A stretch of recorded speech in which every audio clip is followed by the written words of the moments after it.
Se você gosta de ciência, muito provavelmente já ouviu falar de Carl Sagan, que foi um grande cientista e também o maior divulgador de ciência que nós temos. Todos os divulgadores de ciência se inspiram nesse americano nascido no Brooklyn, lá na cidade de Nova York, no ano de 1934.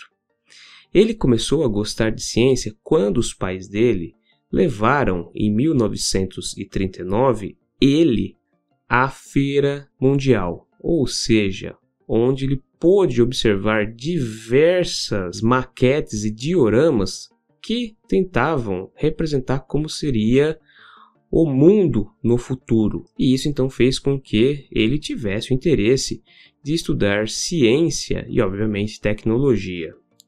O Carl Sagan ele entrou na faculdade em 1951, no caso na Universidade de Chicago, e acabou os seus estudos no ano de 1960, onde ele conseguiu ali o seu doutorado.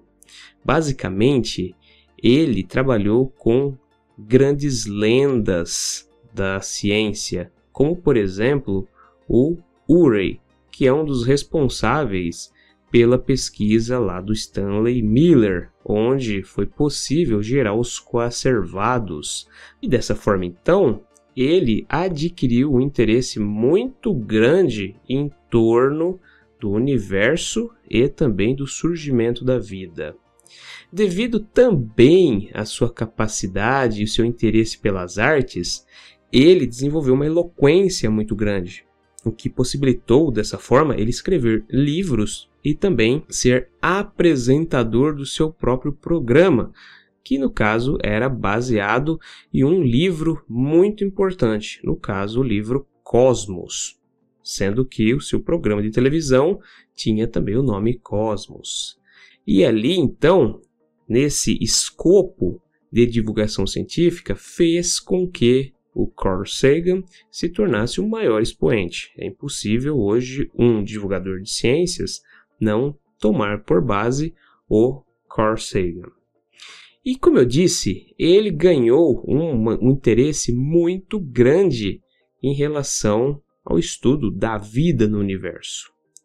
E no ano de 1967, ele publicou um artigo juntamente com o Harold Morowitz, onde eles falavam sobre a possibilidade de existir vida no sistema solar além da Terra.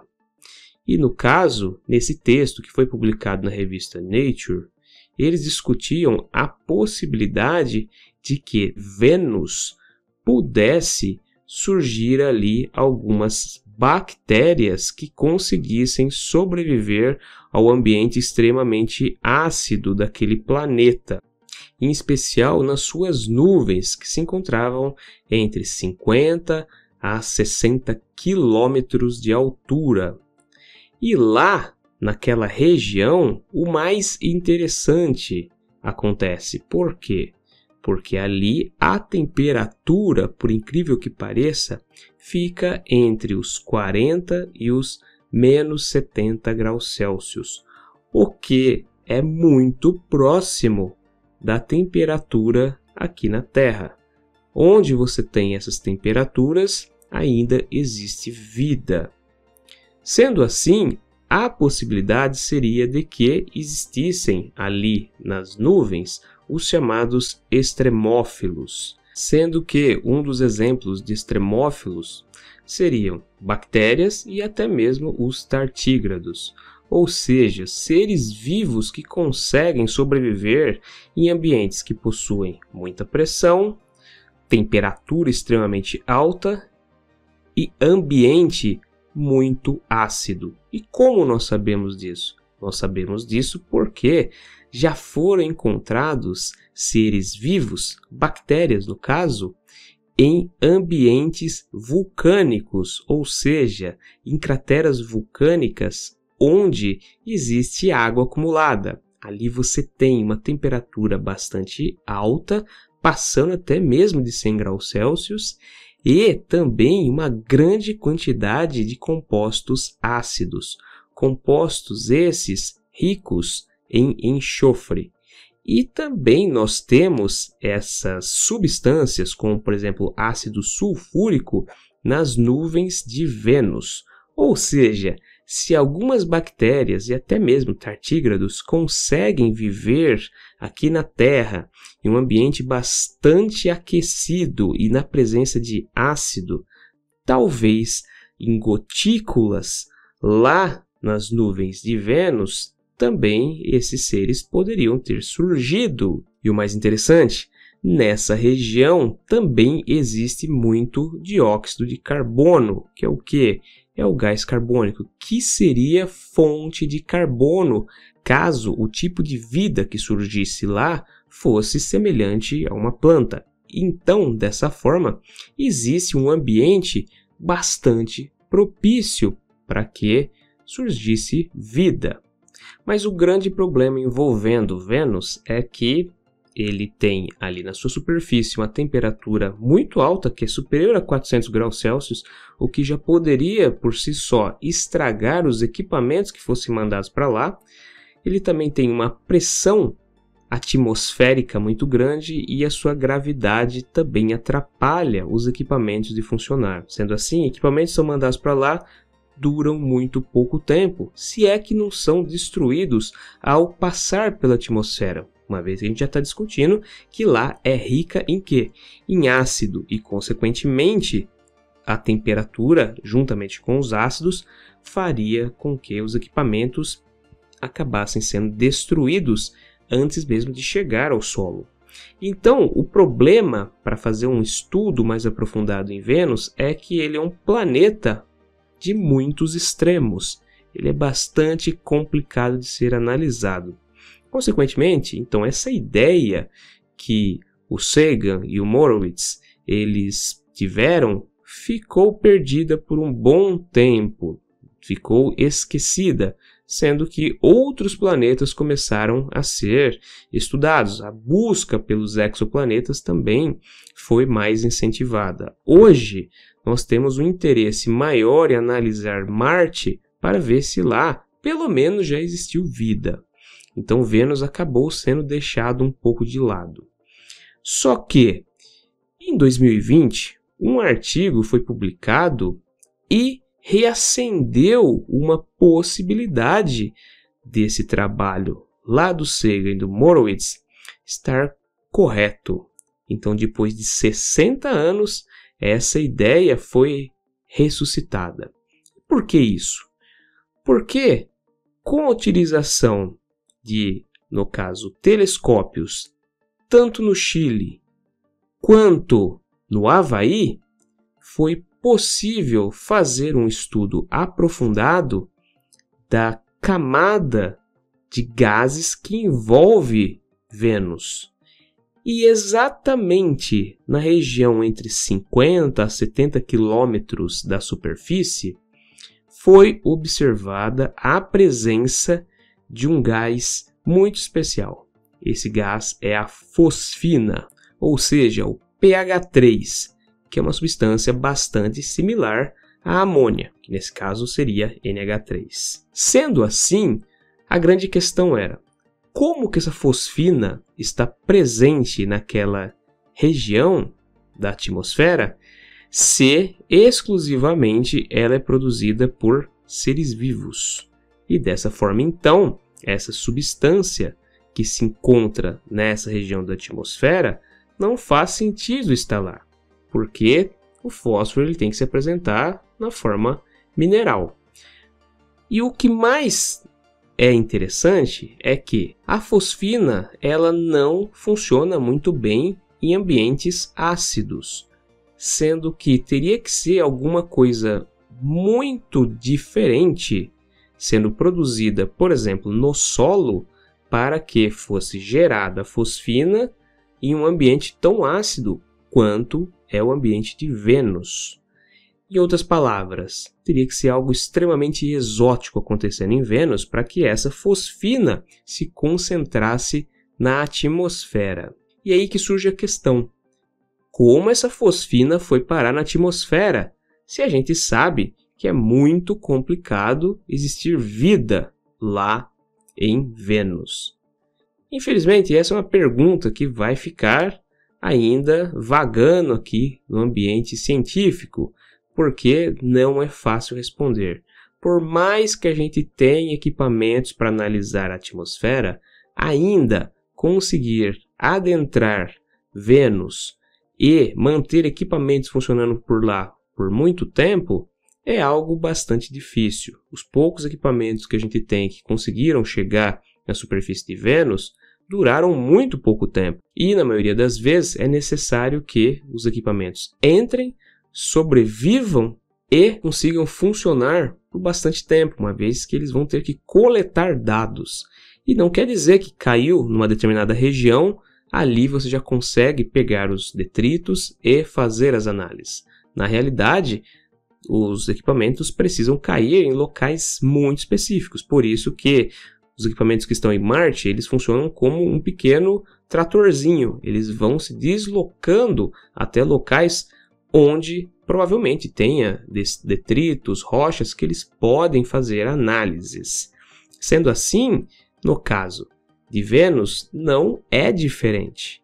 Então, ainda vamos ficar com essa dúvida. Mas aqui o mais importante é o seguinte: algumas teorias podem parecer estranhas e não necessariamente são tão aceitas pela comunidade científica logo de cara. Mas elas podem trazer verdades que a gente não conseguia ainda interpretar com a tecnologia passada. Então, por exemplo, na época, o Carl Sagan, ele teve essa ideia bastante revolucionária, só que não tinha como observar, analisar e conseguir os dados para as reais análises. Então ficou tudo ali na teoria. Só que com o desenvolvimento de alguns equipamentos que nós temos hoje, conseguimos então fazer uma análise da espectroscopia da região pela qual existe naquela atmosfera de Vênus, foi possível conseguir encontrar a presença da fosfina lá. E isso é um grande mistério. Talvez seja, dentro de Vênus, um dos maiores mistérios. Da onde surgiu essa fosfina? Porque, em geral, fosfina é um resíduo do quê? É um resíduo de bactérias. Ela não está presente em ciclos tão simples no caso da natureza. Sendo assim, teria que ser algo, como eu disse, bastante exótico. E isso não parece também ser algo tão trivial para acontecer lá em Vênus, uma vez que Vênus é um planeta bastante ácido. E como nós estamos falando sobre bactérias resistentes, sabe onde bactérias podem existir? Pelo seu corpo inteiro, desde o seu estômago até na sua pele. E essas bactérias que se encontram na nossa pele, elas acabam consumindo algumas gorduras e ácidos graxos que a gente libera com o suor. E dessa forma, elas consumindo esses materiais orgânicos, elas produzem como forma de excretas alguns gases que são ricos em enxofre. E obviamente esses gases podem ter ali uns odores que são um tanto quanto irritantes e até mesmo bastante fortes, se aproximando até de um cheiro de ovo podre. E você obviamente não quer esse tipo de cheiro próximo de você, ou seja, exalando de você. Por isso é necessário que você se vista com o quê?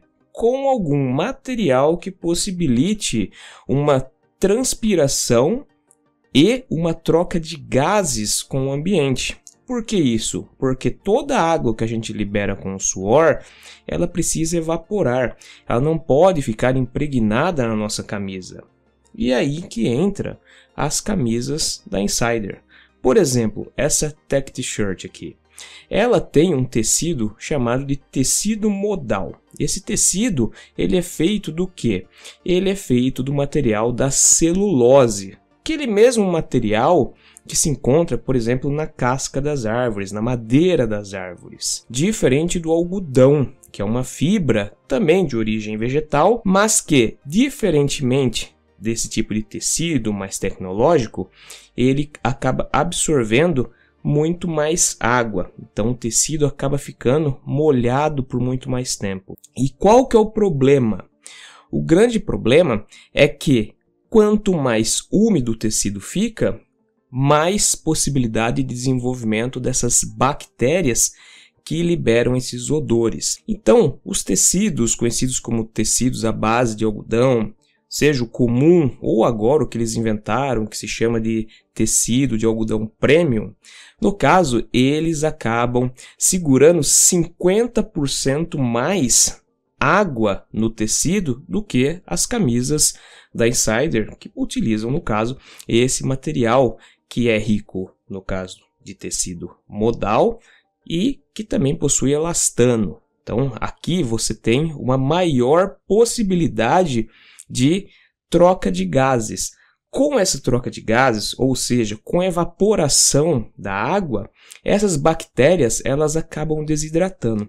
E conforme então elas desidratam, elas obviamente vão parar de produzir os gases à base de enxofre. E você vai ter um dia a dia muito melhor do que com uma camisa simples de algodão.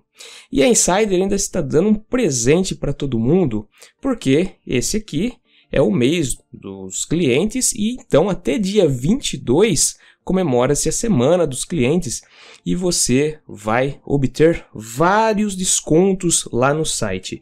E se você usar ainda o cupom aqui do nosso canal, o Ciência Química 15, tudo sem acento, você ainda ganha mais 15%, sendo que no total você pode obter até 30% de desconto. Isso é muito bom para você e também ajuda a fortalecer aqui o canal Ciência Química. Então você pode ajudar a divulgação científica e também contribuir com um dia a dia muito mais gostoso, muito mais saudável para você e obviamente para quem estiver perto de você, que não vai sentir aquele odor de suor. Pessoal, muito obrigado se vocês viram o vídeo até aqui. Peço, se for possível, que vocês curtam o vídeo, se inscrevam no canal e cliquem lá no sininho para vocês sempre receberem novas notificações de vídeos científicos como esse. Também, se for possível, compartilhe o vídeo e hypem ele para que também seja possível o canal ganhar relevância aqui na plataforma. Dê uma olhada aqui na descrição do vídeo que eu vou deixar aqui o cupom Ciência Química 15, que pode fazer com que vocês ganhem 15% e até mais, um pouquinho, chegando até 30% de descontos lá no site da Insider, caso você queira comprar uma tech t-shirt como essa daqui, e eu digo que vale muito a pena. Muito obrigado pela sua companhia e até o próximo vídeo.